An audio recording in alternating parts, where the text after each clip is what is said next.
আসসালামু আলাইকুম। কেমন আছেন সবাই? আজকে অনেকদিন পর গ্রামে আসছি। গ্রামে এসে গ্রামের ছোট ভাইদেরকে নিয়ে নদীতে গোসল করতে আসছি। গোসলের পাশাপাশি আমরা নদীর তলদেশের কিছু দৃশ্য দেখব আজ। আমরা চলে আসছি নদীর তলদেশে। এখানে ছোট বড় বিভিন্ন প্রজাতির ঝিনুক দেখা যাচ্ছে এবং এগুলা দেখতে খুবই সুন্দর লাগতেছে। আর হ্যাঁ, আমরা আছি মেঘনা নদীর একটি শাখা, কাঠালিয়া নদী যেটাকে বলা হয়।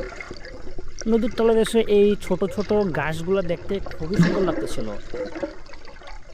এই সুন্দর, সুন্দর ঘাসগুলো দেখতে, দেখতে ঘাসের সাথে যখন ঝিনুকগুলো দেখতেছি, তখন জিনিসটা খুবই সুন্দর লাগতেছিল এবং মনে হয়েছিল যে না হয়তো কোনো এক সমুদ্রের তলদেশে আছি। কারণ আমরা সবসময় দেখে থাকি যে সমুদ্রের তলদেশে এরকম সুন্দর ঘাস এবং এইরকম সুন্দর ঝিনুক দেখা যায়।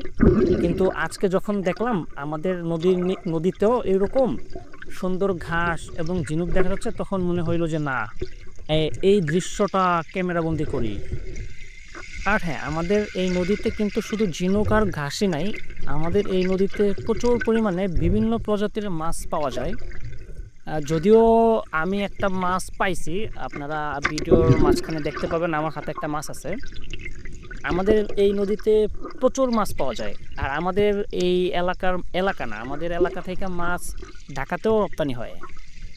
আমাদের এলাকার অনেক মানুষই এই নদী থেকে মাছ শিকার করে তাদের জীবিকা নির্বাহ করে। নদীর তলদেশটি আমার কাছে খুবই সুন্দর লেগেছে। আপনাদের কাছে কেমন লেগেছে অবশ্যই কমেন্টে জানাবেন। আর ভিডিওটি দেখার জন্য সবাইকে অসংখ্য ধন্যবাদ। আসসালামু আলাইকুম।